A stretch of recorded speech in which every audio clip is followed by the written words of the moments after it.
Picture the most exhausting scenario imaginable. Your baby has finally slept through the night for 2 glorious weeks. You celebrated. You finally felt human again. You thought the darkest, most agonizing days of severe sleep deprivation were permanently behind you. But then, suddenly, at 2 a.m., the silence of the house is shattered.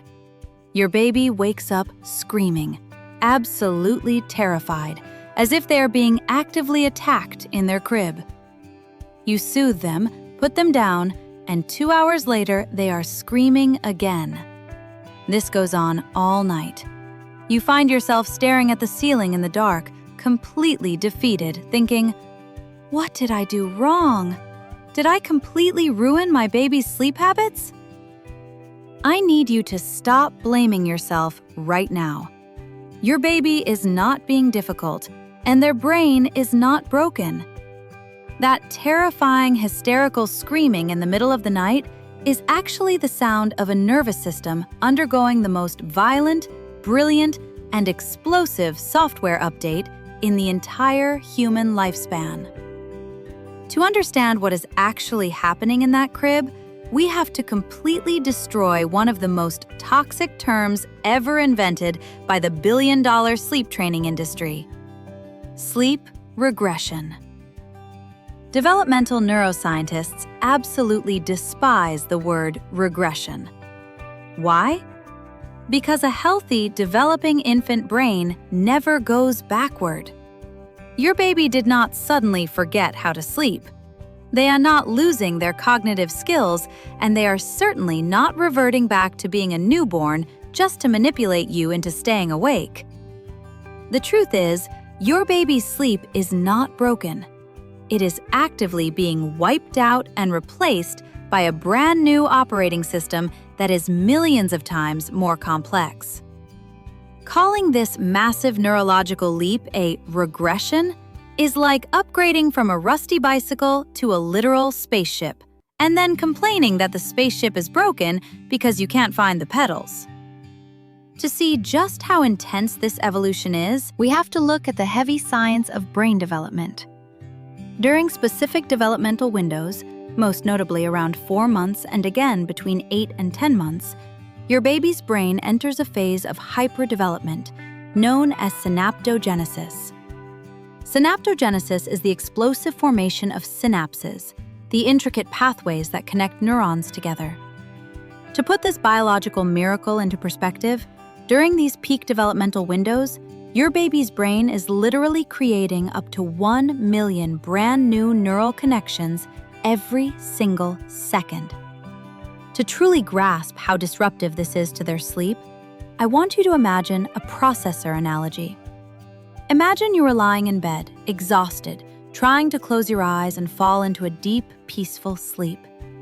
But right as you drift off, someone plugs a massive external hard drive directly into your skull and begins downloading a terabyte of raw data at maximum speed. This data contains the complex physics of rolling over, the biomechanics of crawling, the decoding of human language, and the mathematical mapping of 3-dimensional space. As a result, your baby's developing brain is completely overclocked. The neural engine is running so incredibly hot that it physically cannot power down to enter a state of deep rest. Your baby is waking up because their brain is fiercely refusing to shut down until the update is fully installed. But this raises a critical question. If their brain is just busy processing data, why do they wake up screaming? Why don't they just lie there quietly in the dark? The answer lies in a classic concept from developmental psychology first introduced by Jean Piaget, known as object permanence. Let's compare the old brain to the new brain. Just a few weeks ago, before this massive software update, your baby lived in a reality of out of sight, out of mind. When you turned off the nursery lights and walked out the door, to your baby's primitive neural network, you literally ceased to exist in the universe. But now, the update has successfully installed a terrifying new feature. Your baby suddenly understands that things continue to exist even when they cannot see them. They realize that you are still out there, somewhere in another room, but you are not here. As sleep researchers have found, newborn babies spend up to 50% of their sleep in REM, which means they are constantly cycling through lighter stages of sleep. When your baby briefly wakes up between these sleep cycles, they scan the dark room and make a horrifying discovery. Their primary secure base is missing. Instantly, the amygdala, the brain's primitive alarm center, triggers a massive, system-wide red alert. That hysterical crying you hear is not grumpiness. It is not a tantrum.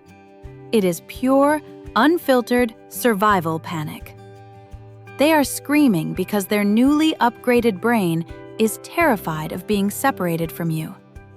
When that amygdala fires its red alert because you are missing, the baby's brain immediately floods their tiny body with cortisol, the primary stress hormone.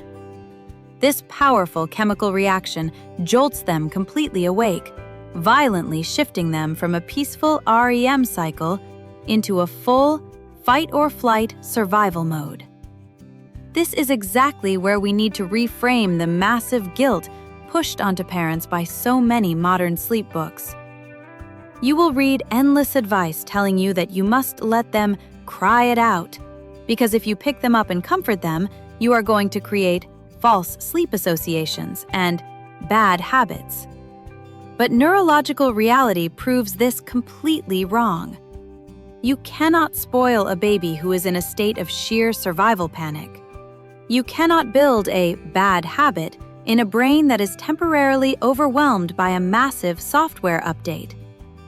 When you go into that dark room and hold your screaming baby at 3 a.m., you are not ruining their sleep. You are engaging in a vital biological process called co-regulation.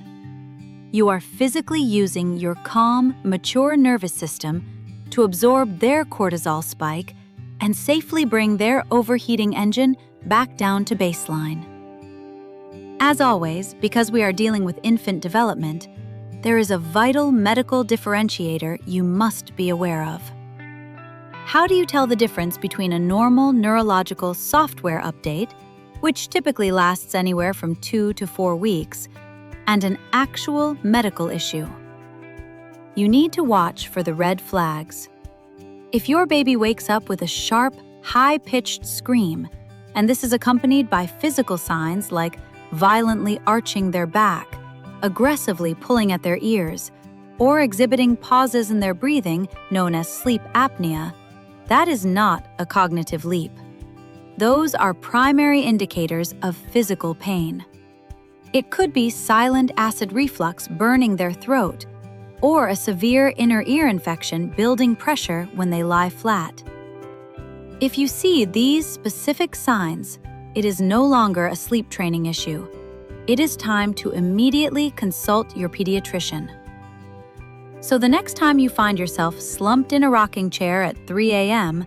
with dark circles under your eyes and your patience completely exhausted, I want you to take a deep, slow breath. You have not failed. You did not break your baby's sleep.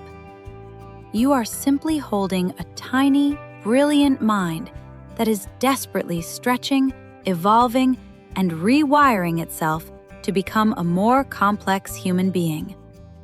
And if you want to understand why your baby suddenly becomes insanely obsessed with a raggedy blanket or an old, dirty teddy bear, and will scream like the world is ending if you dare put it in the washing machine, the truth is, they aren't just holding a blanket. They are literally constructing a surrogate soul of you in order to survive their growing independence.